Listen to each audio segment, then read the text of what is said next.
ఇది ప్రియులరా, దేవుని యొక్క సన్నిధిలో ఎంత ఘనమైనటువంటి సమయాన్ని ప్రభు మనకి ఇచ్చారు. అందుని బట్టి దేవుని స్తుతిస్తున్నాను.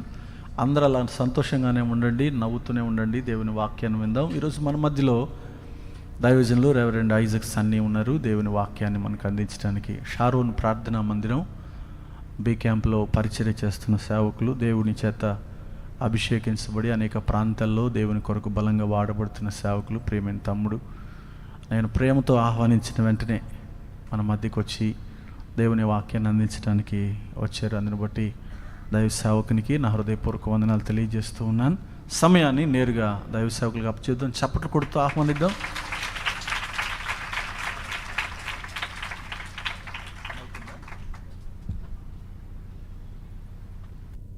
హల్లెలూయా. దేవుని నామానికి స్తోత్రం కలుగును గాక. సంతోషంగా ఉన్నారు అందరూ? మామూలుగా ఉపవాస ప్రార్థనలు అంటేనే ఏడు మోకాలు వేసుకొని వస్తాం కదా, కానీ యేసుక్రీస్తు ప్రభువు మనందరినీ కూడా వేషధారులుగా ఉండొద్దన్నాడు. కానీ మన యొక్క అంతరంగ సిద్ధపాటు మన బాహ్య జీవితంలో దేవుని యొక్క మహిమను కనపరచడం ద్వారా అందరికీ తెలియబడుతుంది. ఆమేన్, హల్లెలూయా. ఈ ఉపవాస ప్రార్థనలో మీరు ఎంతగా సిద్ధపడతారో, ఎంతగా బలపడతారో, ఇదంతా రేపు రాబోతున్నటువంటి దినాల్లో, ఈ వారం రోజుల ఈ కూడికలు అయిపోయిన తర్వాత అది మీ జీవితంలో తప్పకుండా వెల్లడి అవుతాయి. ఎంతమంది నమ్ముతున్నారు? దేవునికి స్తోత్రం చెప్తాం బిగ్గరగా. హల్లెలూయా. మరి దేవుని కృపను బట్టి, దేవుడు నాకు ఇచ్చినటువంటి యొక్క సమయాన్ని బట్టి దేవుని కృతజ్ఞతాస్తుతులు చెల్లిస్తూ, మా అన్న శాలమన్న, అదే రీతిగా మరి అక్కకు, అదే రీతిగా తల్లిగారికి, ఇకనటువంటి ఎలోహిం సంఘ మరి పరిచారకులందరికీ, సేవకులందరికీ, సంఘం అంతటికి మరి నా తరపున, షారన్ నా భార్య తరపున, అదే రీతిగా మా యొక్క షారన్ మందిరం తరపున మీ అందరికీ కూడా వందనాలు, శుభములు తెలియజేస్తూ ఉన్నాం. మరి దేవుడు ఈ మరి యొక్క నూతన సంవత్సరంలో మరి యొక్క గొప్ప కార్యాన్ని మన జీవితంలో చేయడానికి మరి ఒక రీతిగా మనందరినీ కూడా సిద్ధపరచాలనే ఇక్కడికి మనందరిని నడిపించాడు. అవునా కాదా? ఎంతమంది నమ్ముతున్నారండి? దేవుడు నన్ను ఖచ్చితంగా, నేను నమ్ముతున్నాను.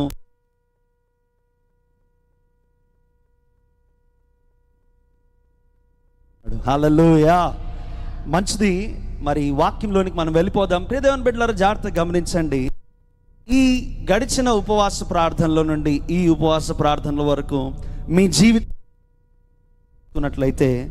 ఎక్కడైనా ఏదైనా మార్పు కనిపించిందా మీకు? ఏదైనా మీరు అంటే గడిచిన ఉపవాస ప్రార్థనలు గడిచిన సంవత్సరంలో కావచ్చు, మళ్ళీ ఇప్పుడు ఈ సంవత్సరంలో ఈ ఉపవాస ప్రార్థనలు ప్రారంభమైనాయి. ఈ గ్యాప్లో, ఈ యొక్క మధ్యలో ఉన్నటువంటి ఆ గ్యాప్లో మీ జీవితం ఎప్పుడైనా, నా జీవితం చాలా ఎదిగింది, పోయిన సంవత్సరానికి ఈ సంవత్సరానికి నా జీవితం చాలా ఉన్నత స్థితిలో ఉంది అని ఎంతమంది నిజంగా మీరు నమ్ముతున్నారు? అలాంటి సాక్ష్యాలు ఏమైనా ఉన్నాయా? ఉన్నాయంటే దేవునికి మహిమ కలుగును గాక. ఒకవేళ లేకపోయినా మీరు బాధపడవలసిన పని లేదు. తప్పకుండా ఈ సంవత్సరం దేవుడు మనల్ని మహిమ నుండి అధిక మహిమకి మార్చిపోతూ ఉన్నాడు. ఆమేన్, హల్లెలూయా. మరి మహిమ నుండి అధిక మహిమకు మార్చబోతున్నాడు అని నేనైతే చెప్పాను, కానీ ఎలా మారుతాం అనేది మనకు తెలియాలి కదా, అవునా కాదా? అక్కడే వచ్చింది, తిప్పలన్నీ అక్కడే వచ్చేసినాయి. మరి ఎలా మారుతారు? ఎలా మహిమ నుండి అధిక మహిమకు ఎదుగుతారు? ఎలా విశ్వాసం ఒక అంతస్తు నుంచి ఇంకొక అంతస్తుకు ఎలా పెరుగుతారు? ఎలా వారి యొక్క ఆత్మీయ జీవితంలో ఒక అంతస్తు నుంచి ఇంకొక అంతస్తుకు వారు చేరతారు? ఇవన్నీ కూడా మనము ఆలోచించడానికి ఇప్పుడు సమయాన్ని దేవుడు ఇచ్చాడు. అయితే ముందు మనల్ని చూసుకోవడం మానేయాలి. అర్థమైందా? మీరు పోయిన సంవత్సరం అంతా మీరు బాగా కష్టపడి ఉంటారు.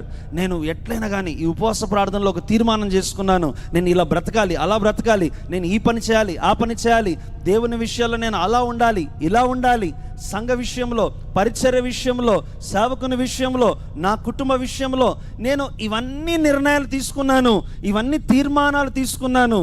ఇది రాబోతున్న దినాల్లో నేను చాలా గొప్పగా ఉండాలని మీరు ఎంతోమంది తీర్మానాలు తీసుకొని మీరు బయటపడే ఉంటారు పోయిన సంవత్సరం. అయితే దాన్ని ఎంతవరకు మీరు పరిపూర్ణం చేయగలిగారు అని మీరు అడిగితే, ఒకవేళ ఎవరైనా అడిగితే ఎంతవరకు దాన్ని నెరవేర్చగలిగారు అని అడిగితే, ఒక 40% సార్, ఒక 50%, ఒక 60%, అంతకంటే ఎక్కువ పోలేకపోయినా ముందుకి అనుకుంటూ ఉంటారు. కారణం ఏంటో చెప్పమంటారా? ఎందుకంటే మన జీవితాల్లో ఆ ఎదుగుదల అనేది మనము ఎట్లా ఆలోచిస్తాం, ఎట్లా ఆశిస్తాం అంటే నేనే ఎదగాలి, అంటే నా అంతకు నేనే, నాకు ఎవరి సహాయము అక్కర్లేదు. నేను పెట్టుకున్న కొన్ని ఉంటాయి, కొన్ని ఏబిసిడి ఫార్ములాలు కొన్ని ఉంటాయి. ఆ ఫార్ములా ప్రకారం ఏంటి, రోజు నేను ఇంతకుముందు 2 వాక్యాలు చదివేవాడిని, ఈరోజు 2 అధ్యాయాలు చదువుతాను. ఈరోజు నుంచి నేను ఇంతకుముందు 5 నిమిషాలు ప్రార్థన చేసేదాన్ని ఇప్పుడు ఒక అర్ధగంట ప్రార్థన సమయాన్ని పెంచుతాను. ఇలా చేస్తే నేను ఎదిగిపోతాను. జాగ్రత్త గమనించండి, మీరు చేసే ఆ క్రియలు అయితే ఏవైతే ఉన్నాయో అవి ఏవి కూడా మీరు ఎదగడానికి పనికి వచ్చేవి కాదు, కానీ మీరు ఎదిగి ఉన్నారు అని తెలియచేసేటువంటి పనులు అన్నమాట. ఆమేన్, హల్లెలూయా. నువ్వు గంటల కొద్ది ప్రార్థన చేస్తున్నావు అంటే నువ్వు ఎదగడానికి ప్రార్థన చేయడం కాదు, నువ్వు ఎదిగి ఉన్నావు అని తెలియచేయడానికి అది కనబడిపోతుంది. ఎందుకు ఎక్కువ ప్రార్థనలో గడుపుతున్నాడు ఈ అబ్బాయి, ఎందుకు ఈమె ఇంతగా ప్రార్థనలో వాక్యంలో ఎందుకు గడుపుతుందంటే ఎదగడానికి కాదు, మీరు ఎదిగి ఉన్నారు అనేదానికి గుర్తుంది. అర్థమవుతుందా మీ అందరికీ? మీరు ఎదిగి ఉన్నారు అనేదానికి గుర్తు. మీరు తరచుగా మందిరంలోనికి వస్తున్నారు, తరచుగా సంవత్సరంలో ఎన్ని కూడికలు మన అయ్యగారు పెడితే ఆ కూడికలన్నింటిలో మీరు ఉంటున్నారు, మీరు నేర్చుకుంటున్నారు. భలే ఉంటున్నాడు, అసలు ఈ సంవత్సరం అంతా ఎంత బాగా నాకు సంతోషం అనిపించిందంటే అని అయ్యగారు మీ గురించి మాట్లాడుతూ ఉండొచ్చు. జాగ్రత్త గమనించండి ప్రియ దేవుని బిడ్డలారా, మీరు నేను మనందరము కూడా మనం ఎదగడానికి మనము క్రమాలు లేదా ఫార్ములాలు లేదా కొన్ని ఏవో ఎత్తుకు పెట్టుకుంటాం. కానీ దేవుడు అంటున్నాడు ఈరోజు నీ బుద్ధిని, నీ తెలివిని, నీ సామర్థ్యాన్ని, నీ శక్తిని అన్నిటిని మూటగట్టి పక్కన పెట్టు అంటున్నాడు. ఇదేంటి సార్, మరి నేనేం చేయాలి? నువ్వు చేయాల్సిన పనంతా ఒకటే, నువ్వు అంగీకరించాలి. ఏం అంగీకరించాలి? ఈరోజు మనం చూద్దాం. జకర్యా గ్రంథం 4వ అధ్యాయం 6వ వచనం మనందరికీ తెలిసిన మాటే. వాక్యం చదవగలిగిన వారు దయచేసి సహకరిస్తే త్వరగా మనము ముందుకు వెళ్ళిపోతాం. ఎస్, జకర్యా 4:6. అప్పుడు అతడు నాతో ఇట్లా, నేను జెరుబ్బాబెలునకు ప్రత్యక్షమగు యెహోవా వాక్కు ఇదే, శక్తి చేతనైనను బలము చేతనైనను కాక నా ఆత్మ చేతనే ఇది జరుగునని సైన్యములకు అధిపతియగు యెహోవా సెలవిచ్చెను. జాగ్రత్త గమనించండి, అక్కడ ఒక మందిరం గురించి మాట్లాడుతూ ఉన్నాడు. దేవుడు స్వయముగా తెలియచేస్తూ ఉన్నాడు ప్రవక్త ద్వారా. ఒక మందిరం గురించి మాట్లాడుతూ ఉన్నాడు. అది కట్టేది నువ్వు కాదు, నీ శక్తి కాదు, నీ బలము కాదు, నా ఆత్మ ద్వారానే ఇది కట్టబడుతుంది అని చెప్పి నువ్వు ఆలోచించడమో లేదా నువ్వు చింతించడమో, నువ్వు ఏదో నిన్ను గురించి చూసుకొని నాకు ఇంతే చేత అవుతుంది, నేను ఇంతే చేయగలను, నా యొక్క స్థితి ఇంతే అని ఆలోచించడం మానేసి నా ఆత్మను అనుసరించి నువ్వు నడుచుకో అని చెప్పి దేవుడు స్వయముగా ప్రవక్త ద్వారా ఆ జెరుబ్బాబెలుకు తెలియజేస్తూ ఉన్నాడు. నాట్ బై మై మైట్ అంటాడు, నీ యొక్క శక్తి నీ బలము కాదు, ఇట్స్ బై మై స్పిరిట్. ఈరోజు మనం కూడా దేవుని యొక్క సన్నిధిలో మందిరముగా మనం కట్టబడుతున్నాం. ఆమేన్, హల్లెలూయా. అందుకే మీరు వచ్చేది, మీరు ఎందుకు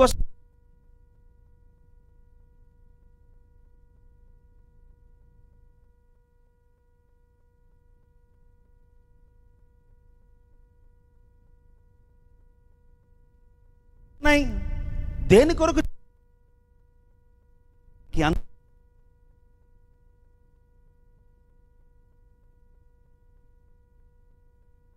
వస్తున్నావు? అయితే కట్టబడడానికి వచ్చినటువంటి నీవు మొట్టమొదటిగా గుర్తించాల్సిన విషయము, నిన్ను నువ్వు కట్టుకోలేవు, నీ క్రమాలు నిన్ను కట్టలేవు, నీ ఆచారాలు నిన్ను కట్టలేవు, నీవు ఏర్పాటు చేసుకున్నటువంటి టైం టేబుల్ నిన్ను కట్టలేదు. మరి నిన్ను కట్టగలిగేది ఎవరు అంటే దేవుడు అంటున్నాడు, ఆయన పరిశుద్ధాత్మ ద్వారానే సాధ్యం. ఆమేన్, హల్లెలూయా. ఎంతమంది అయితే తమ జీవితాల్లో ఈ సత్యాన్ని తెలుసుకుంటారో వారి జీవితాలు కట్టబడటం చాలా సులువుగా అయిపోతుంది. లేదంటే మీరు విసిగిపోతారు. మీరు ప్రార్థన చేస్తుంటారు, ఒక సమస్య మీకు వస్తుంది. సమస్య మీకు వచ్చినప్పుడు మీరు అనుకుంటారు, ఏం కాదు, నాకు తెలుసు ఈ సమస్య నేను ఎలాగైనా నేను జయిస్తాను. నేను ఏముంది, ఈరోజు నేను అర్ధగంట ప్రార్థన చేస్తున్నాను కదా, రేపు నేను గంటసేపు ప్రార్థన చేస్తా. లేదనుకో నేను ప్రతి శుక్రవారం ఉపవాసం ఉండి ప్రార్థన చేస్తా. లేదనుకో 7 శుక్రవారాలు నేను ఆరాధనలో ఉండి నేను ఉపవాసం ఉండి ప్రార్థన చేస్తా. ఎందుకు కష్టం తీరదో నేను చూస్తా అంటావు. 7 కాదు 21 అయినా నీ కష్టం తీరదు. ఎందుకంటే నువ్వు ఏమని నమ్మినావంటే, నేను ఆ 7 వారాలు చేస్తేనో, ఆ శుక్రవారాలు ఉపవాసం ఉంటేనో, ఈరోజు నేను అర్ధగంట నేను చేసినాను, రేపు గంట చేస్తేనో దేవుడు నాకు సమాధానం ఇస్తాడని అనుకుంటున్నావు కదా. నీ కష్టం దాటిపోతుంది అనుకుంటున్నావు కదా. అది ఏది కాదు. ఏ సమయమైనా ఈ క్షణమందే, ఈ సమయమందే, నువ్వు ఏ దుస్థితిలో నువ్వు ఇక్కడికి వచ్చావో నాకు తెలియదు, కానీ దేవుడు చెప్తున్నటువంటి మాట, ఈ క్షణమందు ఎవరైతే ఆయన పరిశుద్ధాత్మనకు అప్పగించుకుంటున్నారో, ఎవరైతే దేవుని పరిశుద్ధాత్మనకు, ఇదిగో ప్రభువా నా చేత కాదు, నా శక్తి కాదు, నా బలము కాదు, నా జ్ఞానము కాదు అని ఎవరైతే పరిపూర్ణముగా సంపూర్ణముగా ఆయనకు లోబడి ఆయనకు అప్పగించుకుంటున్నారు, దాన్ని ఈల్డింగ్ అంటారు. Yielding to the Holy Spirit God. పరిశుద్ధాత్మ దేవునికి మనల్ని మనం సంపూర్ణంగా అప్పగించేసుకోవాలి. ఎట్లా ఉంటుందంటే, మన కొన్ని సామెతలు అంటే రోట్లో తల పెడితే దంచుతున్నారంటారు, చూసినారా, ఇంకా వాడి ఇష్టం అంటారు కదా. అట్లాగా మనం ఒక్కసారి పరిశుద్ధాత్మ తండ్రికి అప్పగించుకున్న తర్వాత ఇంకా మనము వెనక్కి తిరిగి చూడాల్సిన పని లేదు. నువ్వు మరలా అయ్యో ఇదేంటిది, నేను దేవునికి అప్పగించుకుంటే దేవుడేంటి నన్ను లోయలోకి తీసుకోబోతున్నాడు, దేవుడేంటి నన్ను ఎడారిలోకి తీసుకోబోతున్నాడు, దేవుడేంటి నన్ను ఎట్లాంటి పరిస్థితుల్లో, నాకు అర్థం కాని పరిస్థితుల్లో తీసుకోబోతున్నాడు. నువ్వు అన్నావు కదన్నా, ఆ రోజు వచ్చి నువ్వు చెప్పినావు కదా, సన్నీ పాస్టర్ వచ్చి చెప్పినాడు కదన్నా, దేవునికి అప్పగించేసుకోవాలి అని చెప్పినాడు కదా. అట్లే చేస్తుంటే దేవుడేమో ఇట్లా నడిపిస్తున్నాడు. జాగ్రత్తగా గమనించండి. నీ జీవిత ప్రయాణము ఎప్పుడైతే దేవుని ఆధీనంలో ఉంటుందో, అది ఖచ్చితంగా నిన్ను విజయ పథములోనికి నడిపిస్తుంది. ఆమేన్. అందుకే మనం పాడుకుంటాం కదా, ఏమనంటే, ఎడారి త్రోవలోనే నడచినా, ఎరుగని మార్గములో నన్ను నడిపినా, నా ముందు నడచిన జయవీరుడా, నా విజయ సంకేతమా. కదండి, ఆయన ఎవరంట? మన విజయానికి సంకేతం. నువ్వు వెళుతున్న దారి ఏదైనా కావచ్చు, ఒక్కసారి దేవునికి అప్పగించుకున్న తర్వాత, దేవుడు నిన్ను కట్టడం మొదలు పెట్టిన తర్వాత, జాగ్రత్త గమనించండి, ఆయన ఏం చేస్తూ ఉంటాడంటే, నిన్ను ఏ మార్గంలో అయినా తీసుకొని పోనివ్వండి, కానీ అది మన విజయానికి సంకేతం. ఆమేన్, హల్లెలూయా. మీ ఇక్కడ ఎవరైనా కూలీ వాళ్ళు ఉంటారు కదా, గౌండ పని చేసుకున్న వాళ్ళు, వాళ్ళకి అన్ని ఇటుకలు బండలు అవన్నీ ఇచ్చేసాం అనుకోండి, తీసుకొని పోయి అట్లే పెట్టేశారు, ఊరికే తీసుకుపోయి అట్లా పేర్చారు. ఏం చేస్తారు దాన్ని తెలుసా? అంత కొంచెం ఉల్లినో ఏదో తీసుకొని, తాపియో తీసుకొని అలా ఇలా కొడతారు. ఎందుకు కొడతారు? అది అక్కడ పట్టదు, ఉన్నది ఉన్నట్లుగా పట్టదు. కొంచెం అవసరం, దాన్ని విరగొట్టడం అవసరం, దాని యొక్క షేప్, దాని ఆకారాన్ని మార్చడం అవసరం, దాని యొక్క సైజు మార్చడం అవసరం. ఇవన్నీ జరుగుతూనే అది అమర్చబడుతుంది చక్కగా. ఈరోజు నీ జీవితంలో నువ్వు నల్లగొట్టబడుతున్నటువంటి పరిస్థితిలో ఉన్నావేమో. నువ్వు అనుకుంటున్నావు ఒకవేళ బహుశా, అయ్యో ప్రభువా నాకు ఏంటి సమాధానమే లేదే, నేను నిన్నే నమ్ముకున్నాను కదా అని అనుకుంటున్నావేమో. దేవుడు అంటున్నాడు, ఇప్పటికీ అంటున్నాడు, స్టిల్ నేను నీ జీవితాన్ని నేను కట్టబోతూ ఉన్నాను. ఆమేన్, హల్లెలూయా. నీ శక్తిని ఉపయోగించడం మానే, నీ బుద్ధిని ఆధారం చేసుకొని కట్టడం మానే, దేవుని పరిశుద్ధాత్మనకు నిన్ను అప్పగించుకోవడము నువ్వు ప్రారంభించాలి. కొరింథీయులకు రాసిన మొదటి పత్రిక 3వ అధ్యాయము 11వ వచనాన్ని మనం చూద్దాం.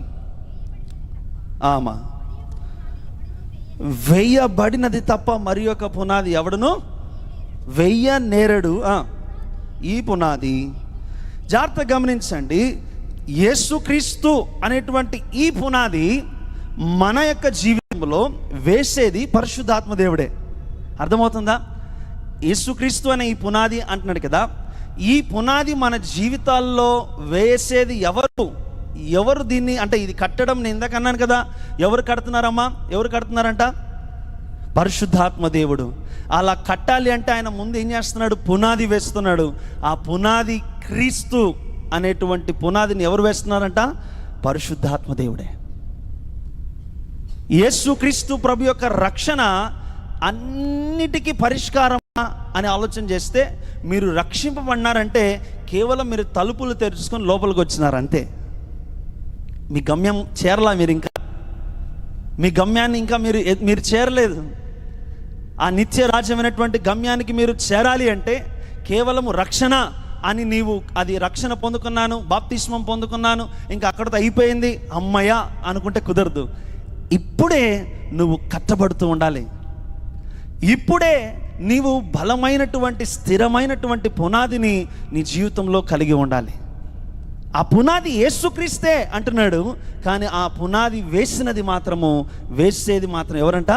పరిశుద్ధాత్మ తండ్రి. దేవునికి స్తోత్రం. ఆమేన్, హల్లెలూయా.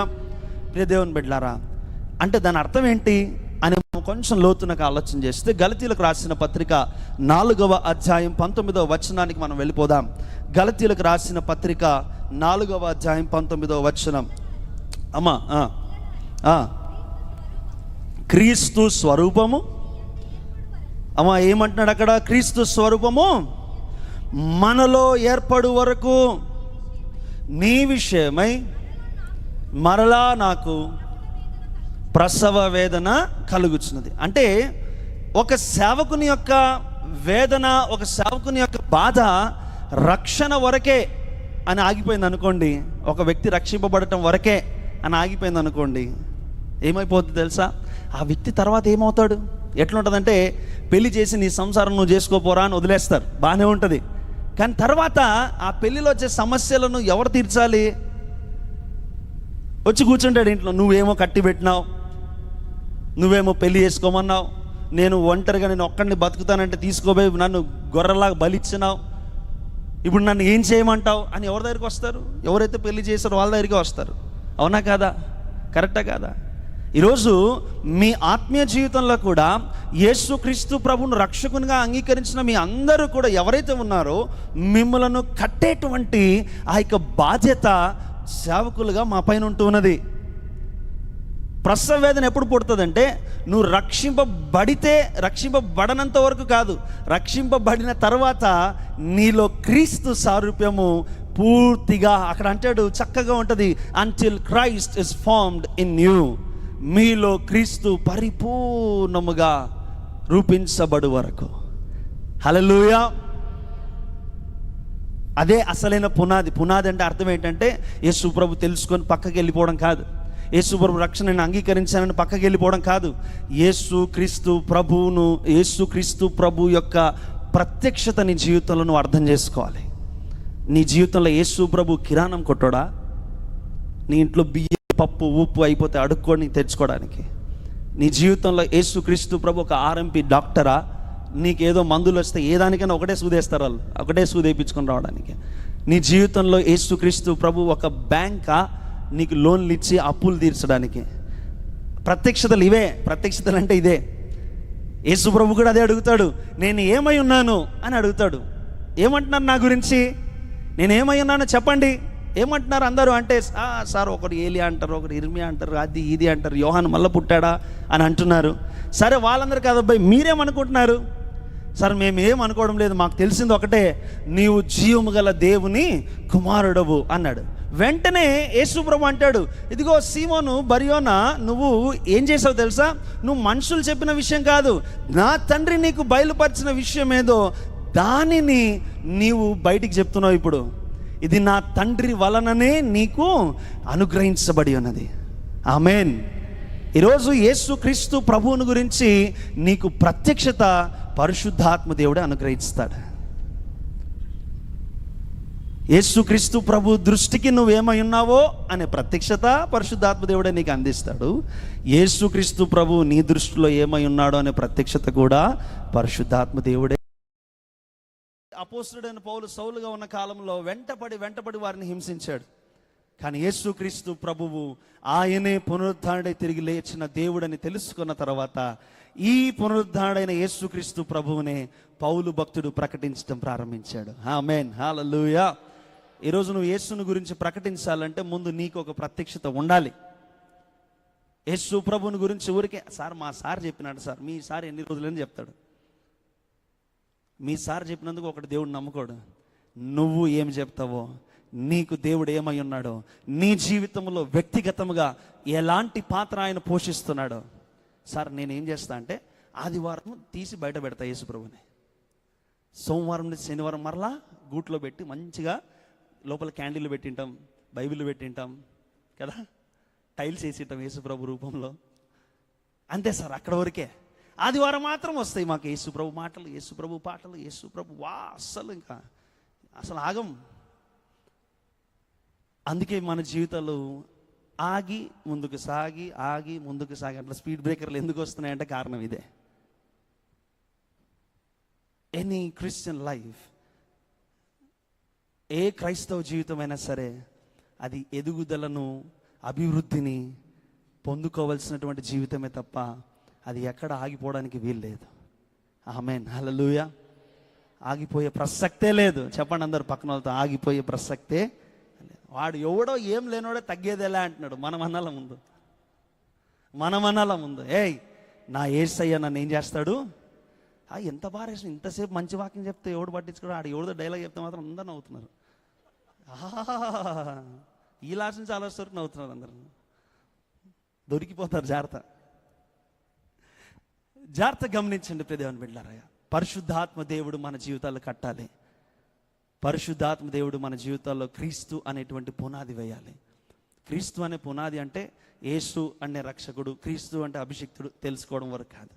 యేసు ప్రభు నీ పాపాల కోసం మరణించాడు, తిరిగి లేచాడు తెలుసుకోవడం వరకే కాదు. యేసు ప్రభు ఆయన ప్రేమ ఏంటి, ఆయన యొక్క మనసు ఏంటి, ఆయన ఇష్టం ఏంటి, ఆయన ఆలోచన ఏంటి, ఇవన్నీ తెలుసుకోవడమే ఆ పునాదిలో భాగం. పునాది డొల్లగా ఉందనుకోండి, బిల్డింగ్ ఎంత పెద్ద కట్టినా పోతుంది, చిన్న గాలి వచ్చిన. ఈరోజు నీ జీవితంలో ప్రభువు ఈ మొట్టమొదటి విషయాన్ని బయలుపరుస్తున్నాడు. ఏంటంటే నీ జీవితము, నీ యొక్క అంటే మామూలు ఈరోజు చాలా మందిని చూస్తాం మనం, ఆయా సంఘాల్లో ఎక్కడికైనా వెళ్ళినప్పుడు బయటికి వారి యొక్క భావోద్వేగాలు వేరేగా ఉంటాయి. ఆరాధన విషయంలో వచ్చేసరికి అస్సలు ఉండలేరు. దానికి తోడు మా మ్యూజిషియన్స్ మేము ఇంకా ఊపు తెప్పించాలి, కమాన్ వీళ్ళేదో బాగున్నారా, కమాన్ అనేసరికి మీరు కూడా వాళ్ళు ఉరుకుతారు, మేము ఇరుకుతారు, అందరం ఉరుకుతాం, బరా అని ఉరుకుతాం. కానీ ఏ రోజైతే మీరు భావోద్వేగాలను కాకుండా, మీ యొక్క ఎమోషన్స్ని బట్టి కాకుండా, మీ భావనలను బట్టి కాకుండా, క్రీస్తుని గురించిన సత్యాన్ని బట్టి మీ జీవితాన్ని కట్టుకోవడం ప్రారంభిస్తారో ఖచ్చితంగా మీరు ఆత్మీయంగా పడిపోకుండానే ఉంటారు. దేవునికి స్తోత్రం, హల్లెలూయా. మీ జీవితాలు, మన జీవితాలు ఊరికి అలా పడిపోయే జీవితాలు కాదండి. అలాంటి జీవితాలు దేవుడు కట్టడు. అది దేవుడు కట్టిన జీవితమే కాదు. ఎంతోమంది ఆవేశంతో వస్తారు యేసు ప్రభు దగ్గరికి. బాప్తిజం అనే కాదు, పరిచర్యలో కూడా అంతే, ఆవేశంగా వచ్చేస్తారు. నేను అది చేయాలి, ఇది చేయాలి అని. కొన్ని ఏళ్ళు అయిపోగానే వెంటనే ఏమైపోతారంటే, అసలు ఏం చేస్తున్నాను నేను ఇక్కడ, అవసరమా నాకు ఈ దరిద్రం, అసలు ఇన్ని మాటలు పడాలా, నాకెందుకు వచ్చిన కర్మ ఇది, ఎవడు చూడు నన్ను, నీకు ఉద్యోగం లేదా అంటాడు, నీకు పని పాట లేదా అంటాడు, నువ్వు ఏం చేస్తున్నారా అంటాడు. అవసరమా ఈ జీవితం, ఏదో నా మానాన్న నేను ఏదో మాడిపోయిన మసాలా దోశ తింటున్నాను, నా మానాన్న నేను ఏదో నా పని నేను చేసుకుంటున్నాను. అట్లాంటి జీవితంలో సడన్లో వచ్చి దేవుడు వచ్చి ఎందుకు మాట్లాడినాడు నాతో అని మనం అప్పుడు ఆలోచిస్తాం. సన్నన్న కదా అప్పుడు వచ్చింది, నాకు అర్థం. ఆ రోజు సన్నన్న ఊరికే ఉండకుండా ఏదో నిన్ను దేవుడు పిలుస్తున్నాడు, నువ్వు రా సేవకు అన్నాడు, వెంటనే పరిగెత్తుకొని వచ్చేసిన, అయిపోయింది. ఆ భావోద్వేగంతో ఎవరైతే ముందుకు వచ్చేస్తారో అలాగే అలలాగే వెనక్కి వెళ్ళిపోతారు. మీరు అలా ఉండకూడదు అంటే మీరు వచ్చిపోయే అలలా కాదు, ఎగసి పడే అలలా కాదు, కానీ మీలో నుండే జీవజల నదులు ఉబికి రావాలి. ఆమేన్, హల్లెలూయా. యేసు ప్రభు అందుకే అన్నాడు, నా యందు విశ్వాసం ఉంచిన వాని కడుపులో నుండి జీవజల నదులు ఉబికి వచ్చును. వారు పొందుకునే పరిశుద్ధాత్మ గురించి ఈ మాట చెప్పాడు అంటాడు యోహాను సువార్తలో. ఈరోజు నీ జీవితాన్ని ఒకసారి పరిశీలించుకుంటే ప్రియ స్నేహితులారా, ప్రియ దేవుని బిడ్డలారా, ఎలా కట్టబడుతున్నావు, నీ పునాది ఏమై ఉన్నది, సరిగ్గా ఉందా? యేసు ప్రభుని గురించి నువ్వు వ్యక్తిగతంగా తెలుసుకుంటున్నావా? లేదు ఎవరో ఒక మాట చెప్తున్నారు నేను వినేసి వెళ్ళిపోతున్నా అనుకుంటున్నావా? నీ వ్యక్తిగతంగా యేసు ప్రభుతో సమయాన్ని గడుపుతున్నావా? నీ వ్యక్తిగతంగా యేసు ప్రభుతో మాట్లాడుతున్నావా? ఆయన మాట్లాడితే నువ్వు వింటున్నావా? లేదు, మా శాలేమన్న బాగా వాక్యం చెప్తాడు, మీ శాలేమన్న వాక్యం చెప్తాడు, ప్రపంచం అందరికీ తెలుసు. మీరుగా చెప్పాలి, ప్రపంచం అంతా చెప్తుంది శాలేమన్న వాక్యం బాగా చెప్తాడని. అర్థమైందా? మీరు దానికి కాదు కావాల్సింది, మీరు ఎవరి స్వరాన్ని వినాలా? ఆయన మీకు టీచర్లా అంటాడు. మీరు తెలుసుకోవాలనుకున్న క్లాసులన్నీ ఇక్కడ చెప్పబడతాయి. కానీ ప్రతిరోజు చదవాల్సింది, ప్రతిరోజు నేర్చుకోవాల్సింది నువ్వే. ఆయన మా పని ఇక్కడ అంతే, మేము కూడా అంతే, కాలేజీ లాగా అంటాం. మేము కూడా వాళ్ళు అంటారు కదా నారాయణ కాలేజీలో 20% మాది సార్, 80% అంతా పిల్లలే చదవాలి. మేము కూడా అంతే, మా జీవితాలు కూడా అంతే, మా పరిచయం కూడా అంతే. మేము వారం పోడుతున్న మీ ఇళ్ళలో ఉండలేం. ఆదివారం మేము ఇక్కడ ఉంటాం, వారం పోడుతున్న మీరే ఉంటారు, మీతో పాటు యేసయ్య ఉంటాడు. మీరు మాట్లాడడానికి మీరు అవకాశం ఇస్తే పరిశుద్ధాత్ముని స్వరం మీకు వినిపిస్తుంది. హల్లెలూయా. ఇక్కడ వచ్చి మనం దేవుడు బల మాట్లాడుతున్నాడంటే అందరూ అంటారు, పక్కింటోని పిలిచే నాలుగు కూడా అదే అంటారు, బల మాట్లాడినాడు ఈరోజు దేవుడు అని. నిజంగా మీ జీవితంలో దేవుడు మాట్లాడతాడంటే ఎప్పుడు తెలుస్తుంది తెలుసు? అది ప్రతిరోజు మీరు ఆయనతోనే మాట్లాడుతూ ఉంటారు. మీరు వేరే, దేవుడు వేరే కాదు. మీరు ఏం ఆలోచిస్తారో దేవుడు ఏం ఆలోచిస్తాడో వేరే అని కాదు. ఆయన ఏం ఆలోచిస్తాడో అదే మీరు ఆలోచిస్తారు. ఆమేన్, హల్లెలూయా. అందుకే పౌలు భక్తుడు అంటాడు, మనము ఏకాత్మై ఉన్నాం అంటున్నాడు. కొరింథీయులకు రాసిన మొదటి పత్రిక 6:14 అంటాడు, మనం ఏమై ఉన్నామంట? ఆయన ఆత్మ ద్వారా ఆత్మకు ఏకమై మనం ఏకాత్మై ఉంటున్నామంటాడు. వీఆర్ వన్ విత్ హిమ్ అంటాడు. ఆయన ఏం ఆలోచిస్తాడు, నువ్వేం ఆలోచిస్తాడు వేరే ఉండదు. ఇంకా ఆయన ఆలోచనే నీ ఆలోచన, ఆయన ఇష్టమే నీ ఇష్టము. ఆయన ఏం అడుగుతాడో, ఏం ఆశిస్తాడో అదే నువ్వు చేస్తావు. ఆయన ఏది ఆనందిస్తాడో అదే నీ జీవితంలో అనుమతిస్తావు. ఈరోజు మీ జీవితంలో ఎంతోమంది జీవితాల్లో బహుశా నేను అనుకుంటున్నాను మీ ఆనందాలను బట్టి మీరు ముందుకు పోవాలని ప్రయత్నం చేసినారేమో, ఎన్నోసార్లు మీరే దుఃఖపెట్టినారేమో దేవుణ్ణి, మీరు చేసినటువంటి మీ ఇష్టం చొప్పున చేసిన కార్యాలను బట్టి. కానీ దేవుడు ఈరోజు నిన్ను మరలా ఒకసారి నీతో మాట్లాడుతున్నాడు. నా చిత్త ప్రకారం, నా ఇష్ట ప్రకారంగా నువ్వు చేయటం నేర్చుకో. ఎందుకంటే యేసుక్రీస్తు ప్రభువు ఆయన చేసిన పరిచయం అంతటిని సీల్ చేసి ఒక మాట అంటాడు. అంతా అయిపోయిన తర్వాత సీల్ కొట్టేలాగా ఒక మాట ఏమంటాడంటే, యోహాను సువార్త 17వ అధ్యాయంలో అంటాడు, తండ్రి చేయుటకు నీవు నాకు ఇచ్చిన పనిని నేను సంపూర్తి చేసి నేను నిన్ను మహిమపరచి ఉన్నాను. ఈరోజు నీ జీవితాన్ని బట్టి కూడా దేవుడు ఆ మాటలు వినాలి. అలా వినాలి అంటే ముందు నువ్వు ఆ క్రీస్తు అనేటువంటి పునాది నీ జీవితంలో సరిగ్గా ఉండాలి. ఎందుకు ఈరోజు పునాదిని మాట్లాడుతానంటే, ఈ రేపటి నుంచి మీరు ఇంకా గొప్ప గొప్ప విషయాలు వింటారు. దానికంటే ముందు మీకు ఒక మంచి పునాది, మంచి బెడ్డింగ్ ఇచ్చిపోతే ప్రశాంతంగా వాళ్ళు వచ్చిన వాళ్ళందరూ కట్టుకుంటూ ముందుకు వెళ్ళిపోతారు. ఆమేన్, హల్లెలూయా. అప్పుడు డ్యూప్లెక్స్లు కట్టుకుంటారు, విల్లాలు కట్టుకుంటారు, అది మీ ఇష్టం. ఈరోజు చాలామంది ఆత్మీయ జీవితాలు గుడిసెలాగా ఉండిపోతున్నాయి. మీలో గుడిసె లాంటి జీవితాలు అయిపోతున్నాయి. మీరు అనుకుంటారు మా ఇల్లు ఏదో చిన్నగా ఉంది. మీ ఇల్లు చిన్న కాలం, మీ ఆత్మీయ స్థితి చిన్నగా ఉంది అంతే. మీ ఇల్లు చిన్నగా ఏం లేదమ్మా, మీ ఆత్మీయ స్థితి చిన్నగా ఉంది. వాక్యంలో చెప్పబడిన మాట యోహాను 1:2 అంటాడు, ఏమని అంటాడంటే, ప్రియుడా నీ ఆత్మ వర్ధిల్లుచున్న కొలది నీవు అన్ని విషయములలో సౌఖ్యముగా ఉండవాలని నిన్ను గురించి ప్రార్థన చేస్తున్నా. ఈరోజు నీ ఇల్లు చిన్నగా లేదు, నీ ఉద్యోగం చిన్నగా లేదు, నీ పరిస్థితులు చిన్నగా లేవు. నువ్వు బాధపడుతుంటావు, ఎప్పుడు బాగుపడుతుంది సార్ నా జీవితం? నువ్వు రోజు వచ్చి ఇక్కడ ఏడుస్తున్నావు, రోజు వచ్చి నువ్వు కన్నీళ్ళు పెడుస్తున్నావు, నేను ఎప్పుడు బాగుపడాలి సార్? ఈ రోజు వరకు కూడా నా బతికింతేనా? ఒక 2 పూటలు అన్నం తినడానికి ఇప్పటికీ కష్టపడుతున్నానా? దానికి కారణం ఏం లేదు, ఒకటే ఒక కారణం. నీ ఇంటి సైజ్ ఏంటంటే నీ ఆత్మీయ జీవితం దాని సైజ్ని బట్టి నీ ప్రతి పరిస్థితి మారిపోతూ ఉంటుంది.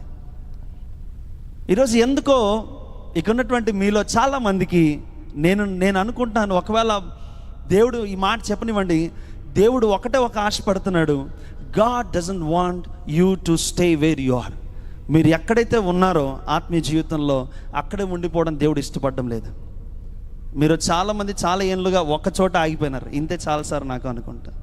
దేవుడు దాన్ని ఇష్టపడడం లేదు. కానీ దేవుడు కోరుకుంటున్న విషయము, కట్టేవాడు ఎవరండి? ఎవరు కడుతున్నారు? ఇప్పుడు మనం కట్టుకున్నాం అనుకోండి మన ఇల్లు, మనకున్న స్థాయిని బట్టి, స్తోమతను బట్టి మనం కట్టుకుంటాం, అవునా కదండి? ఏమన్నా చిన్న ఇల్లు కట్టినావు, పెద్ద ఇల్లు కట్టలేకపోతేవా అంటే ఏమంటాం, నా స్తోమత ఇదే, నా స్తోమత ఒక 1 bedroom హౌస్, నా స్తోమత డబుల్ బెడ్రూమ్ హౌస్, నా స్తోమత ట్రిపుల్ బెడ్రూమ్ హౌస్, నా స్తోమత డ్యూప్లెక్స్ హౌస్. అది నా స్తోమత. నీ స్తోమతను బట్టి నువ్వు అట్లా కడతావేమో, కానీ దేవుని స్తోమతను బట్టి కడితే ఎవరైనా లెక్క కడతారా? కుదించేస్తారా? లిమిట్ పెడతారా? హద్దులు పెడతారా? చెప్పాలా? హద్దులు పెట్టడానికి లేదు. దేవునికి స్తోత్రం, హల్లెలూయా. నీవు కట్టబడితే పరిపూర్ణముగా నీవు ఆయన కొరకు అంగీకార యోగ్యమైనటువంటి రీతిగా నువ్వు కట్టబడుదువుగాక. ఆమేన్. యోహాను సువార్త 14:26 పరిశుద్ధాత్మ దేవుని గురించి మన కొన్ని విషయాలు ఆయన ఏం చేస్తాడు అని యేసు ప్రభువే స్వయంగా చెప్తారు. ఒకసారి చూడండి. అనగా పంపబోవు పరిశుద్ధాత్మ ఎవరు బోధిస్తారంటమ్మా? యేసుక్రీస్తు ప్రభువుని గురించి ఎవరు బోధిస్తారంట? యేసుక్రీస్తు ప్రభువుని. అంటే జాగ్రత్త గమనించండి, పరిశుద్ధాత్మ దేవుడు కేవలము నీకు కావలసినటువంటి ఆ యొక్క విషయాలు, ప్రభువా దీని అర్థం ఏంటి ప్రభువా, ఇది ఏంటి అని తెలుసుకోవడానికి మాత్రమే. ఆ బైబిల్లో ఉన్నటువంటి ఆ దేవుడు ఎవరైతే ఉన్నారో ఆ దేవుడే నీ జీవితంలో ప్రత్యక్షమగునట్లుగా పరిశుద్ధాత్మ దేవుడే సహాయం చేస్తాడు. ఆమేన్, హల్లెలూయా. నువ్వు ఆశ్చర్యకార్యాలు, యేసు ప్రభు గురించిన ఆశ్చర్యకార్యాలు అని మీకు వాళ్ళు అడిగాను అనుకోండి, ఎన్ని ఉన్నాయి చెప్పండి అంటే మీరు చెప్తారా? అంటే సార్ ఇన్నిసార్లు అని చెప్తారు. ఏమేమి ఉన్నాయమ్మా అంటే అన్నీ చెప్తారు మీరు. అది మీ జీవితంలో వెల్లడి అవుతుందా లేదా అంటే మళ్ళీ అక్కడ ఒక క్వశ్చన్ మార్క్, ప్రశ్న. సార్ డౌటే సార్. కానీ ఈరోజు ప్రభు అంటున్నాడు, ఆ బైబిల్ గ్రంథంలో చెప్పబడినటువంటి పేరుకొనబడినటువంటి ఏ అద్భుతాలైతే ఉంటున్నాయో ఆ అద్భుతాలన్నీ మన జీవితంలో జరుగునుగాక. ఆమేన్, హల్లెలూయా. కొరింథీయులకు రాసిన మొదటి పత్రిక 2:10 చూద్దాం. పరిశుద్ధాత్మ దేవుడు చేసేటువంటి మరి ఒక పనిని అక్కడ చెప్తూ ఉన్నాడు. ఎవరంట? దేవుడు తన ఆత్మ ద్వారా వాటన్నిటినీ బయలుపరుచున్నాడు. ఆ ఆత్మ అన్నిటినీ ఏ మర్మములు అంటమ్మా? దేవుని మర్మములు కూడా పరిశోధించుచున్నాడు. వాటన్నిటినీ కూడా పరిశోధించి మనకు అప్పచెప్తూ ఉన్నాడు. ఆయన తెలియజేస్తున్నాడు, అరే అబ్బాయి ఇది విషయం. అన్నిటికంటే అన్సర్టైన్, అన్నిటికంటే అన్ఎక్స్ప్లెయినబుల్, అంటే ఏ మాత్రం కూడా వర్ణించలేనటువంటిది ఏదైనా ఉందా ఈ భూమి మీద అంటే ఏంటో తెలుసా? మన జీవితాలే. అంతే కదా. ఎందుకు ఇట్లా ఉంది నీ జీవితం అంటే ఏమో సార్. ఏ రోజైనా చెప్పగలం మనము డైరెక్ట్గా ఎందుకు ఇట్లా ఉన్నావు అంటే ఏమో సార్. ఎప్పుడు మనం అదే అంటే నాకే తెలియదు, నేను చెప్పలేకపోతున్నాను ఎందుకు ఇట్లా ఉన్నాను. కానీ దేవుడు అంటున్నాడు ఆయన అన్నిటినీ పరిశోధిస్తాడు, పరిశోధించి నీకు అన్నిటినీ బయలుపరుస్తాడు. నిన్ను ఆయన కడుతూనే ముందుకు తీసుకుపోతాడు. ఆమేన్, హల్లెలూయా. నీ జీవితంలో మరలా చెప్తున్నాను, నువ్వు ఎప్పుడైనా కానీ వాక్యాన్ని చదివేటప్పుడు ఈ వాక్యంలో ఏముంది ఈరోజు ఈ వాక్యంలో అని చదవద్దు. ఈ వాక్యంలో ఉన్నటువంటి సత్యము నీ జీవితంలో అది ప్రత్యక్షం అవ్వాలి, ప్రత్యక్షపరచబడాలని నువ్వు అడుగు రోజు. అప్పుడు ఇంకా ఆసక్తి పెరిగిపోతుంది వాక్యం చదివేటప్పుడు. నువ్వు కేవలము 66 పుస్తకాలు నేను అయిపోగొట్టాలి ఒక సంవత్సరం, దానివల్ల ఒకటి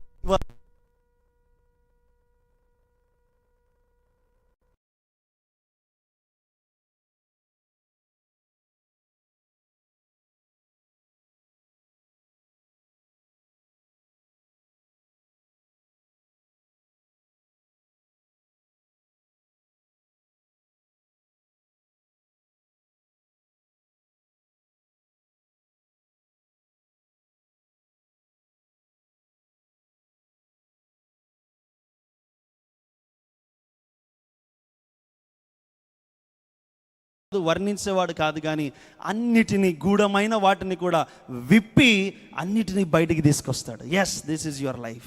ఇది నీ జీవితం, ఇలా ఉంది నీ జీవితం, దీనికి ఇది పరిష్కారం, నువ్వు ఇలా చెయ్యొచ్చు, నువ్వు ఇలా మారచ్చు, నువ్వు ఇలా కట్టబడచ్చు, నువ్వు ఇలా ఎదగొచ్చు. ఇవన్నీ ఎవరు నేర్పిస్తారమ్మా? పరిశుద్ధాత్మ దేవుడే నేర్పిస్తాడు. దేవునికి స్తోత్రం చేద్దాం బిగ్గరగా, హల్లెలూయా. అయితే దీనికి మనం ఏం చేయాలంటే మన మనోనేత్రములు తెరవబడాలి అంటున్నాడు దేవుడు. ఎఫెసీయులకు రాసిన పత్రిక 1వ అధ్యాయం 17వ వచనంలో అంటాడు పౌలు భక్తుడు, మీ మనోనేత్రములు తెరవబడినట్లుగా ప్రార్థిస్తున్నాడు. చాలా పెద్దగా ఉంటుంది కంటిన్యూయేషన్, కానీ నేను దాంట్లో ఒకటే విషయాన్ని చెప్తాను. మీ యొక్క మనోనేత్రములు తెరవబడితే కానీ మీకు అర్థం కాదు. ఏం అర్థం కాదంటే తెలుసా, క్రీస్తును అవును సార్ 2000 సంవత్సరాల క్రితము యేసు ప్రభు అనేటి ఆయన ఆ పని చేశాడు. అవును కరెక్టే, మీరు చెప్పింది కరెక్టే. ఇందాక ఎంత అద్భుతమైన పాట, అద్భుతాలు చేయువాడు నా యేసయ్య, ఆనందం ఇచ్చేవాడు నా యేసయ్య, నా యేసయ్య నీవే చాలునయ్యా, నా యేసయ్య నీవే కావాలి. నిజంగా అడుగుతున్నారా మీరు? అన్న పాట బాగా రాసినట్టు పాడుతున్నారా? అది కూడా ప్రత్యక్షతే. అది దైవజనునికి దేవుడు ఇచ్చిన ప్రత్యక్షత. ఆయన అద్భుతాలు చేయువాడు, ఆయన ఆనందం ఇచ్చేవాడు.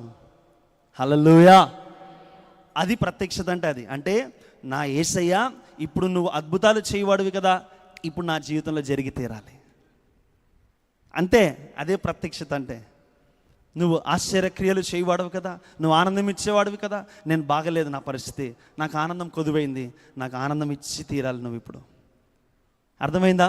మీరు ఆనందాన్ని, నా భర్త ఆనందం ఇవ్వడం లేదు సార్, నా పిల్లలు ఆనందం ఇవ్వడం లేదు సార్, నా ఉద్యోగం ఆనందం ఇవ్వడం ఎవరు ఇవ్వడు? వాళ్ళు ఎవరు ఇవ్వరు. మరి ఆనందాన్ని ఎక్కడ తెచ్చుకోవాలి? అందుకే దేవుడు చెప్పినాడు, అమ్మా బంగారు తల్లి, ఇదే విషయం ఆయన ముందే చెప్పినాడు. ఏమనంటే, యెహోవా యందు ఆనందించుడి, ఆయన యందు ఆనందించువారు బలమును పొందుతారు. హల్లెలూయా. నీ ఆనందం ఎవరిలో ఉంది? దేవునిలో ఉంది, యేసయ్యలో ఉంది. ఈరోజు మనలో చాలామంది ఆ ఆనందాన్ని వెతుక్కోవడానికి వ్యసనాలను బారిన పడుతున్నారు. అర్థమవుతుందని నేను చెప్పేది? వ్యసనాలను బారి ఎందుకు పడతారో తెలుసా? వ్యసనాల బారిన ఎందుకు పడతారంటే కారణం ఇదే. ఇంట్లో సంతోషం లేదు సార్, పెద్దస్తమానం గయ్యాలు గంపలాగా అరుస్తూ ఉంటుంది, వెళ్ళిపోతాడు. ఇక్కడ ఇంట్లో ఉన్న ఎస్టర్ నచ్చదు, అక్కడ లక్ష్మీ వైన్స్ అని నాకు నచ్చుతాయి. అది నచ్చుతుంది, అక్కడ సుఖంగా ఉంటాను సార్. నేను ఒక 2 గంటలైనా తాగి పడిపోతే వాడు బయటికి పంపిస్తాను. వాడు ఎంత మంచివాడు తెలుసా సార్, నా ఏడుపు వింటాడు వచ్చి కూర్చొని. నిజం. అక్కడికి వెళ్ళి మీరు అవే చూడండి, అక్కడ స్టోరీలు అవే నడుస్తూ ఉంటాయి. అంతే, అటువల స్త్రీలు కూడా అంతే. సార్ ఇంట్లో నాకు అసలు సమాధానం లేదు సార్, నేను బయటికి వెళ్ళిపోతాను, నేను రోడ్డు మీదకి వెళ్ళిపోతాను, నాకు ఈ సంసారం నచ్చడం లేదు, నాకు ఇంకో సంసారం కావాలి, నాకు ఈ జీవితం నచ్చడం లేదు, ఇంకో జీవితం కావాలి, ఏదో ఒకటి. వద్దు సార్, వీళ్ళు వద్దు సార్ నాకు. ఈరోజు చాలా సులువు అయిపోయింది అలా వద్దు అనేసుకొని పక్కకి వెళ్ళిపోవడం. జాగ్రత్తగా గమనించండి. బహుశా నేను అనుకుంటాను ఇవన్నీ నాతో ఎందుకు మాట్లాడిస్తున్నాడు దేవుడు నాకు తెలియదు, కానీ I don't know if someone has got this. ఈ యొక్క పరిస్థితులు మీ జీవితాల్లో ఉన్నాయేమో. ఈరోజు పరిశుద్ధాత్మ దేవునికి మిమ్మల్ని మీరు అప్పగించుకుంటే, ఆయన క్రీస్తు అనే పునాదిని మీ జీవితాల్లో వేసి, క్రీస్తుని గురించిన ప్రత్యక్షత ద్వారా మీ జీవితాల్లో ఒక్కొక్క అడుగు ఒక్కొక్క అంతస్తు కట్టుకుంటూ ముందుకు పోతాడు. ఆమేన్ చెప్దాం. ఎఫెసీయులకు రాసిన పత్రిక 3వ అధ్యాయం 17వ వచనం నుండి చదివితే, 17 నుంచి 19 వరకు చదివితే, అక్కడ నాకు తెలిసి చివరి భాగంలో ఉంటుంది. ఏమనంటే, క్రీస్తు ప్రేమలా చదవండి. సంపూర్ణత యందు, వెరీ గుడ్, పూర్ణులగునట్లుగా.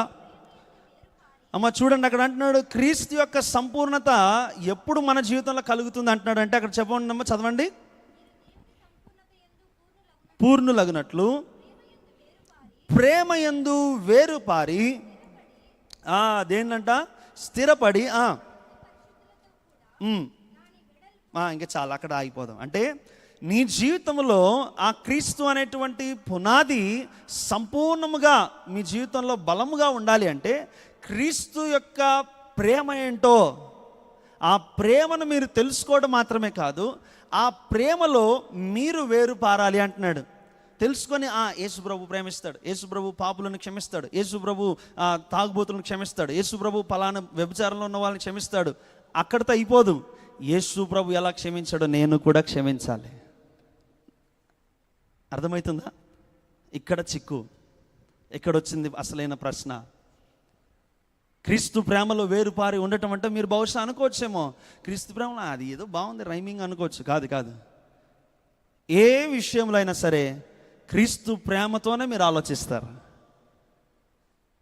యేసు క్రీస్తు ప్రభు అందుకే అంటాడు, నువ్వు అర్పణ వేస్తే దేవుడు సంతోషపడాడు. నువ్వు అర్పణ వేసే సమయంలో నీ సహోదరునితో వ్యాజ్యం ఉన్న ఎడలా అది అక్కడే వదిలేసి వెళ్ళిపోయి నువ్వు సమాధానపడి నువ్వు వచ్చి అర్పణ వేయి అంటాడు. నువ్వు ప్రార్థన చేస్తున్నావు. ఈరోజు చాలామంది ఇంట్లో గొడవలు పెట్టుకొని ఇక్కడికి వచ్చి ప్రార్థన చేస్తున్నారు. ఇంట్లో సమాధానం లేకుండా ఇక్కడికి వచ్చి ప్రార్థన చేస్తున్నారు చాలామంది మీలో. దేవుడు ఈరోజు మీతో మాట్లాడుతున్నాడు. క్రీస్తు ప్రేమను మీలో కలిగి ఉండకపోతే మీలో ఎప్పుడు ఆ పునాది, క్రీస్తు అనే పునాది ఉండదు.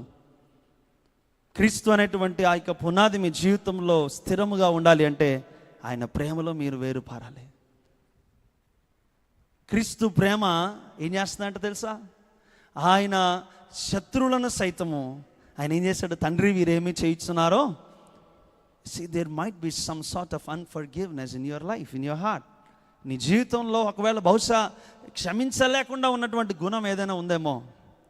నేను ఎంత ట్రై చేసినా క్షమించలేకపోతాను సార్. క్షమించేసి ఒకవేళ వాడు పక్కనుంటే వాడు మళ్ళీ అదే చేస్తాడంటే దూరం పెట్టు, నో ప్రాబ్లం. వాని మీద పగ పెంచుకోవద్దు, దూరంగా ఉండు, ప్రశాంతంగా నీ జీవితం గడుపు. కానీ దేవుని ఎదుట మాత్రము, దేవుని ఎదుట నువ్వు ఎలా ఉండాలి? నిందారహితునిగా ఉండాలి. అబ్బాయి నువ్వు క్షమించవా? అవునయ్యా నేను క్షమించేశాను, అయితే వదిలేసి పర్లేదు. ఈరోజు చాలామంది అనుకోవచ్చు, మనకి కొంతమంది మన జీవితాల్లో చేసిన గాయాలను బట్టి మనం చాలా ఆ గాయాలను చూసినప్పుడు వీడి కనపడినా నాకు కష్టమే. అట్లాంటి మనుషులు చాలామంది ఉండి ఉంటారు మీ జీవితాల్లో. మిమ్మల్ని గాయపరిచిన వారు, మిమ్మల్ని అవమానపరిచిన వారు, వారిని క్షమించేసేయండి. దేవుని సన్నిధిలో వదిలేసేయండి. ఆడు ఎట్టయినా నాశనం కావాలని నేను చూస్తా అని మాత్రం అనొద్దు. మీరు దేవుని పరిశుద్ధులై ఉన్నారు. అక్కడ అంటాడు, ఆ పరిశుద్ధులతో కలిసి ఆ ప్రేమ యొక్క ఎత్తు, వెడల్పు, పొడవు మీరు ఎంతో లోతేంటో తెలుసుకోనండి. అప్పుడే క్రీస్తు యొక్క పరిపూర్ణత, సంపూర్ణత మనలో అది కలిగి ఉంటాం అంటున్నాడు. క్రీస్తును గురించినటువంటి ఆ యొక్క ప్రేమను గురించినటువంటి జ్ఞానము అది మన జీవితంలో లేనంత వరకు కూడా తప్పకుండా మనం పడిపోయే ప్రమాదం ఉంది. ఈ సంవత్సరం దేవుడు నిన్ను కట్టాలని ఇష్టపడుతున్నాడు. దేవుడు నిన్ను పైకి తీసుకోవాలని ఇష్టపడుతున్నాడు. ఒకవేళ నీలో ఉండేటువంటి క్షమాపణ అనేది, క్షమించలేకపోవడం అనే గుణము నీ గమనించ కారణము ఎవడో వచ్చి నేనేం తొక్కేయడు. ఎవరికి అంత సీన్ లేదు, ఎవడు తొక్కేయలేడు. వాక్యాలు చెప్తాడు. ప్రభు అంటాడు కీర్తనల గ్రంథం 75వ కీర్తనలు అంటాడు, ఏమంటాడు అంటే, ఇదిగో ఒకరిని హెచ్చించడమైనా తగ్గించడమైనది నా వశం, నేను కదా చూసుకోవాల్సింది అంటాడు. ఒకడు తగ్గించాలి నిన్ను, ఒకడు నిన్ను తొక్కేయాలంటే నువ్వు అణిగిపోవు. ఒకడు నిన్ను పైకి తీసుకోపోతే నువ్వు పైకి పోవు. అది దేవుని వశమందు ఉన్నది. అవునా కాదండి? చెప్పండి, ఎవరు వశం ఉందంట? ఈరోజు నీ జీవితంలో ఒకవేళ నీ యొక్క క్షమించలేకపోవటం అనే ఈ గుణము నీవు ఎదగకుండా ఆగిపోయేలా చేస్తుందేమో. నువ్వు ఇంకా ఉన్నతమైన స్థితికి దేవుడు పోవాలని ఆశపడుతున్నాడు. ఇది చూసి నువ్వు తృప్తి చెందొద్దు. ఇంతే సార్ ఈ జన్మకి, నీకు ఒకటే ఉంది జన్మ. వాడు ఎవడో చెప్పినట్టు అన్ని జన్మలు లేవు. ఆ తర్వాత కుక్క నక్క అంటారు, అది కాదు. నువ్వు ఒక్కసారే పుడతావు. అర్థమైందా?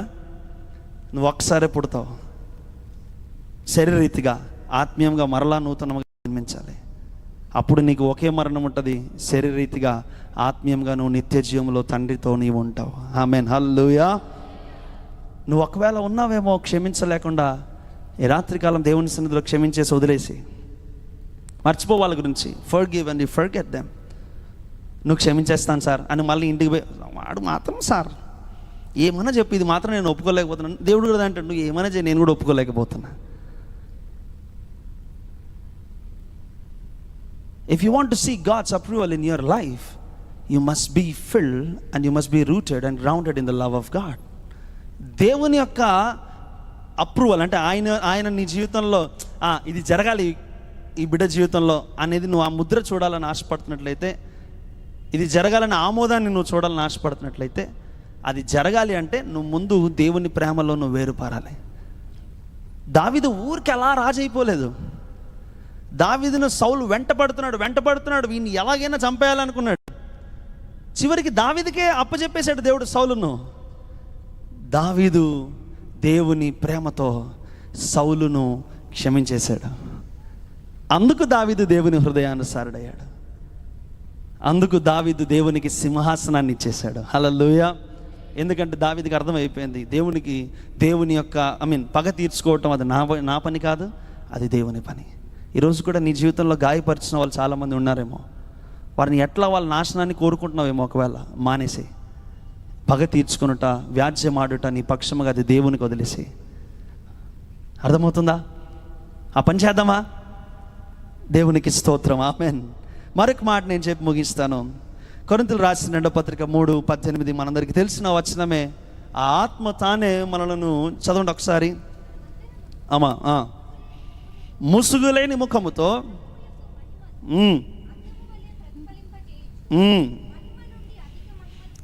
పొందుచు, మహిమ నుండి అధిక మహిమను పొందుచు ప్రభువుగా ఆత్మ చేత.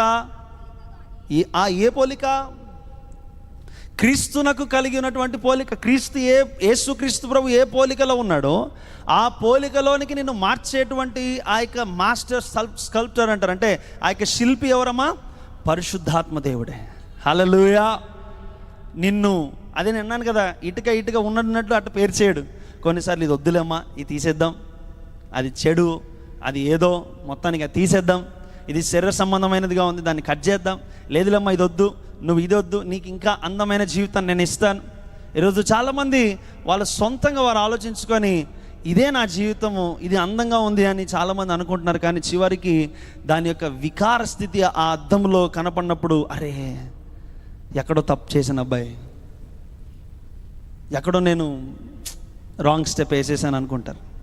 But no problem. నువ్వు ఈరోజు ఒకవేళ అట్లాంటి ఒక తప్పటి అడుగులు వేసినా కూడా ఈరోజు నువ్వు దేవుని దగ్గర నువ్వు అడగగలిగితే, ప్రభువా ఇదిగో ఇంతవరకు నేను వేసిన తప్పటి అడుగుల వల్ల ఒకవేళ నా జీవితాన్ని నేను నీ ఇష్టం చొప్పున నడిపించలేకపోయానేమో, కట్టబడలేకపోయిందేమో నా జీవితం, ఇదిగో ఇప్పటి నుండి నీ వశము చేసుకొని నీవే నన్ను నడిపిస్తురా అని ఆ దేవుని అడగాలి. హల్లెలూయా. నీ జీవితాన్ని నీ చేతిలోకి తీసేసుకోవద్దు. నీ జీవితాన్ని, నీ కుటుంబాన్ని, దాని యొక్క పరిస్థితులను నీ చేతిలోకి తీసుకోవద్దు. ముందు తీసుకొని పోయి దేవుని పాదాల దగ్గర పెట్టేసి, నీ సమస్యను తీసుకుపోయి దేవుని పాదాల దగ్గర పెట్టేసి అక్కడి నుంచి దేవుడు నడిపిస్తాడు. నీ సొంతంగా నువ్వు మోసుకొని, భుజాల మీద మోసుకొని. అందుకే అంటాడు పౌలు భక్తుడు, నా మటుకు నేను ఒక పని చేస్తాను. ఏమనంటానంటే, సులువుగా చిక్కులు పెట్టు ప్రతి పాపమును, ప్రతి భారమును పక్కన పెట్టేసి. ఏం చేశాడంట? పక్కన పెట్టేసి ఎవరిని చూడాలంటున్నాడు? విశ్వాసమునకు కర్తయు దాన్ని కొనసాగించువాడైన యేసు వైపు. నీ జీవితంలో ఎన్నో కష్టాలు ఉండవచ్చు. దాన్ని నువ్వే మోసుకుంటూ తిరుగుతున్నావేమో ఇన్ని సంవత్సరాలుగా. నువ్వు ఆ భారాన్ని మోయలేక ఒకవేళ ఈ బతుకు నేను ఆపేసేయాలనుకుంటున్నావేమో. సార్ ఇన్ని సంవత్సరాలు ప్రయత్నం చేశాను, ప్రార్థనలు చేయమంటే ప్రార్థనలు చేసిన, ఉపవాసాలు ఉన్నా, ఎన్నో చేసినా, నేను ఆ మందిరం, ఈ మందిరం, ఆ ఊరు, ఈ ఊరు, ఎన్ని కావాలంటే అన్ని తిరిగి వచ్చిన, వాళ్ళకి స్పాన్సర్ చేస్తే వస్తుంది, వీళ్ళకి స్పాన్సర్ చేస్తే వస్తుందని ఎన్నో చేసినాను ప్రయత్నాలు. కానీ ఈ సమస్యకు పరిష్కారం రాలేదు అన్న జీవితాలు ఒకవేళ ఇక్కడ ఉన్నారేమో మీరు. దేవుడు సమాధానం ఇస్తున్నాడు. ఆయన మీ జీవితాలను కట్టనివ్వండి. Amen. Hallelujah. Let him build you. ఎందుకు క్రీస్తు మనలో ఉండాలి? ఎందుకు క్రీస్తు పునాది? ఎందుకు క్రీస్తుని గురించిన ప్రత్యక్షత? ఎందుకు క్రీస్తు ప్రేమ? ఇవన్నీ ఎందుకు ఉండాలి మనలో అంటే, కొలస్సీయులకు రాసిన పత్రిక 1వ అధ్యాయం 27వ వచనం చివరిగా చదువుదాం. ఆ తర్వాత మనం ప్రార్థనలోనికి వెళ్దాం. కొలస్సీ 1:27. ఒకవేళ అది ముందు నుంచి ఉందా? 3-4 ఉన్నాయి వచనాలు.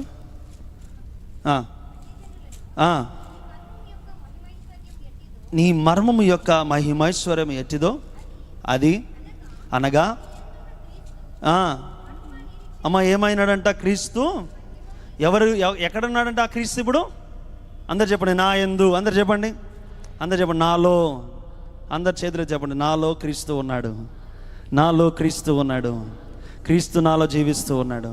క్రీస్తు నాలో జీవిస్తున్నంత వరకు నాకు నిరీక్షణకు కొదువలేదు, ఆనందానికి కొదువలేదు, అద్భుతాలకు కొదువలేదు, శక్తికి కొదువలేదు, దేనికి కొదువలేదు.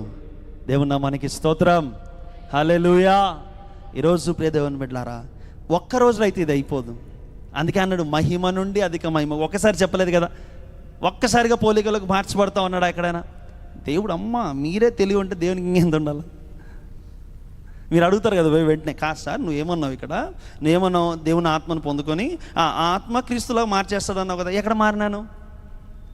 అందుకే ఆయన అంటాడు మహిమ నుండి అధిక మహిమ, మహిమ నుండి అధిక మహిమ. చివరికి నీవు క్రీస్తు వలె మారిపోతావు. క్రీస్తు పోలిక నీలో ఉండిపోతుంది. క్రీస్తు పోలికను నీ నుండి ఎవ్వడు వేరు చేయలేడు. హల్లెలూయా. ఈరోజు చాలామంది జీవితాల్లో ఏంటి సార్ ఈ పరిస్థితి? పౌలు భక్తుడు చాలా సింపుల్గా ఒకటే స్టేట్మెంట్ అంటాడు, నేను క్రీస్తును పోలి నడుచుకొనుచున్నాను. అట్లా ఊరికే చెప్పలేదు, ఇవన్నీ జరిగినాయి.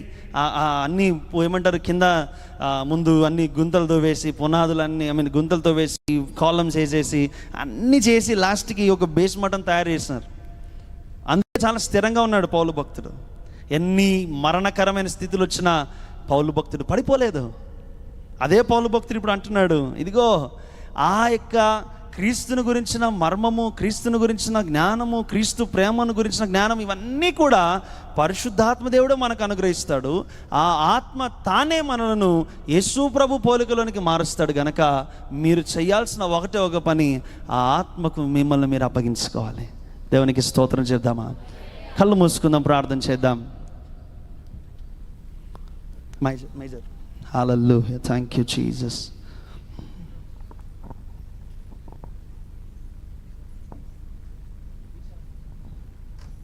హల్లెలూయా. Thank you Jesus. ఈ రాత్రికాలం నీవు నేను మనందరము కూడా దేవుని వైపు చూస్తాం. ప్రభా, ఈరోజు మాతో మాట్లాడినారు. ఇంతవరకు మా జీవితంలో మేమే కట్టుకుందామని ఏదో చేసేద్దాం అనుకున్నాం, కానీ ఆ ప్రయాసకు తగిన ప్రతిఫలాన్ని మేము ఎప్పుడు చూడలేకపోయాం. కానీ ఈ రాత్రికాలం మాకు అర్థమైంది, మేము చేయవలసిన పని అంతా ఒకటే, మీ ఆత్మకు అప్పగించుకొని మీ ఆత్మ ద్వారా ప్రభువా మేము ముందుకు కొనసాగాలి అని ఈరోజు దేవుని అడుగుదాం మనం అందరం కూడా. యేసయ్యా, యేసయ్యా.